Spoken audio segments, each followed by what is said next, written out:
Hi hello viewers, ഗോപൂസ് പ്ലാന്റോപ്സിൻ്റെ പുതിയൊരു വീഡിയോയിലേക്ക് എല്ലാവർക്കും സ്വാഗതം.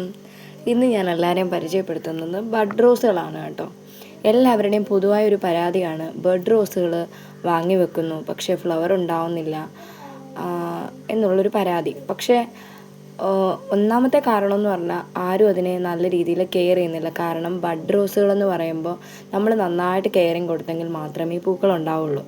അത് നമ്മൾ വളരെയധികം ശ്രദ്ധിക്കേണ്ട ഒരു കാര്യമാണ്.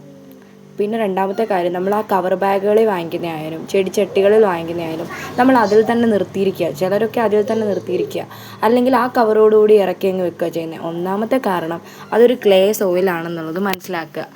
ആ ക്ലേ ഉള്ള മണ്ണിൽ വെക്കുമ്പോൾ നമുക്ക് അതിൻ്റേതായൊരു ടൈറ്റ്നെസ് അതിനകത്ത് ഫീൽ ചെയ്യും. അതായത് നമ്മൾ ആ മണ്ണോടുകൂടി തന്നെ ഇറക്കി വെക്കുമ്പോൾ ചിലപ്പോൾ നമ്മൾ ഒരു ദിവസം വെള്ളം ഒഴിച്ചില്ലെങ്കിൽ ആ ക്ലേ മണ്ണിലിരുന്ന് ആ വേര് സെറ്റായിപ്പോവും. അപ്പോൾ നമുക്ക് കൂടുതൽ അതിലേക്ക് വെള്ളം ഒഴിക്കുമ്പോൾ മാത്രമേ അത് കുതിർന്ന് ഉള്ളിലേക്ക് വെള്ളം ചെല്ലത്തുള്ളൂ. അപ്പോൾ നമ്മൾ ചെയ്യേണ്ട കാര്യം, റീപോർട്ട് ചെയ്യുമ്പോൾ തന്നെ ശ്രദ്ധിക്കണം. റീപോർട്ട് ചെയ്യുമ്പോൾ ഇതിൻ്റെ പകുതി മണ്ണ്, അതായത് ചുറ്റുമുള്ള കുറച്ച് മണ്ണ് എടുത്ത് കളഞ്ഞ ശേഷം ആ റൂട്ടിൻ്റെ ഭാഗത്തെ വേര് വെച്ചിട്ട് മാത്രമേ നടാൻ പാടുള്ളൂ. പിന്നെ നമ്മുടെ നല്ല ഇളക്കമുള്ള മണ്ണും ചാണകപ്പൊടി, ചകിരിച്ചോറും മാക്സിമം ചേർക്കാതിരിക്കുക. കാരണം റോസൊക്കെ എന്ന് പറഞ്ഞാൽ ഡ്രെയിനേജ് വേണമെങ്കിൽ പോലും ഇച്ചിരിയെങ്കിലും വെള്ളക്കെട്ടുണ്ടായ ഫംഗൽ ഇങ്ങനെയൊക്കെയുള്ള പ്രശ്നങ്ങളുണ്ടാവും. അതുകൊണ്ട് കൂടുതൽ ചകിരിച്ചോറ്, കമ്പോസ്റ്റ് ഉപയോഗിച്ചാലും കുഴപ്പമില്ല, ചകിരിച്ചോറ് ഉപയോഗിക്കാൻ കുറച്ച് മാത്രം മതി.